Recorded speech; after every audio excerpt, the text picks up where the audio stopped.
ఎన్టీఆర్ గారు మన జాన్వీ కపూర్ అసలు ఒక అమ్మో అమ్మాయి ఏంటో అసలు ఎలా ఉండింది వాళ్ళతో మీ వర్కింగ్ ఎక్స్పీరియన్స్ అదంతా ఎలా ఉంది? అసలు తనను చూస్తేనే శ్రీదేవి గారిని చూసిన అటాచ్మెంట్ కనెక్షన్. నేను చెప్పాను కూడా, if I look at you I feel like I'm looking at Sridevi గారు అనమాట. బికాస్ మనమందరం చాలా ఇష్టం కదా మనకు ఆవిడంటే. తారక్ గారికి మీకు చిట్టపట్లు ఉంటూనే ఉంటాయి.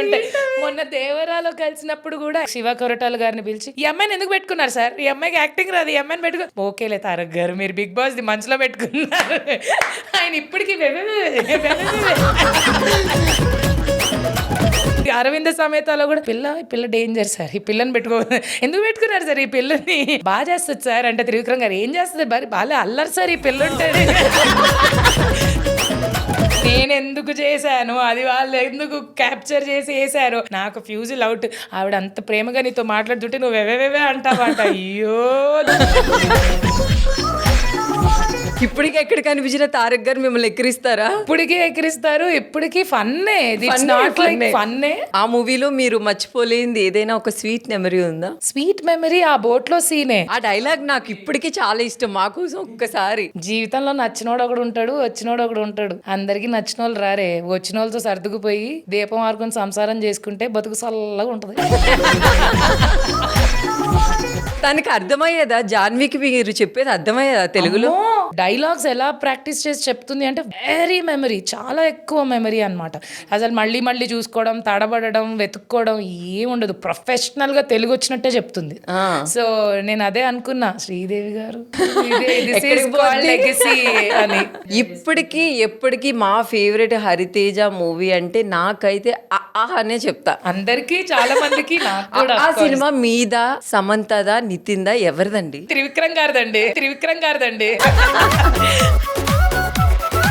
ఆయన కర్త కర్మ క్రియ, మేమందరం పాత్రలు పోషించాం.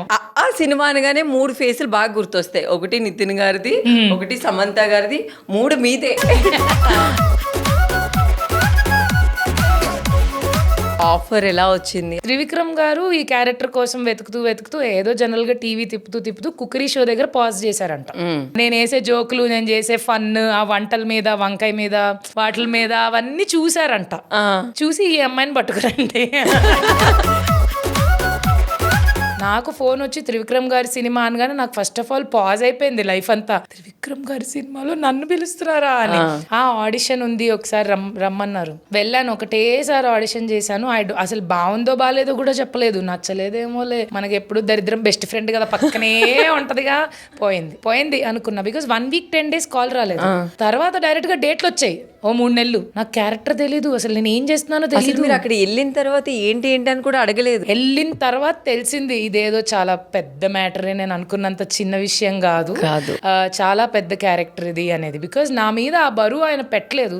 నాకు చెప్తే నేను టూ మచ్ క్యారెక్టర్ చేస్తున్నా అన్న ఫీలింగ్ తో సగం యాక్టింగ్ పోద్ది. రిలీజ్ అయిన తర్వాత నాకు ఒక్కసారిగా తిరిగిపోయింది అనమాట star. I seen the high of success ఆ 2-3 years స్పాన్ లో. So everybody everywhere. Best compliment ఇచ్చింది ఎవరు ఆ మూవీ రిలీజ్ తర్వాత? త్రివిక్రమ్ గారే. అవునా? స్టేజ్ మీదే he said in front of everyone, he introduced and said she is young సూర్యకాంతం అని చెప్పి. నాకు ఆ రోజు నిద్ర పట్టలేదు. నాకు అసలు ఆ రోజు నేను ఎంత ఏడ్చానో, ఎంత నవ్వానో, ఏం చేయాలో కూడా నాకు అర్థం కాలేదు. It's not just about compliment, it's a memory forever. ఆ స్టేజ్ మీద అలా నా గురించి చెప్పడం, బికాజ్ నేను ఎవరు, ఐఎమ్ జస్ట్ అప్పుడే స్టార్టింగ్. ఆ రోజులు వేరే.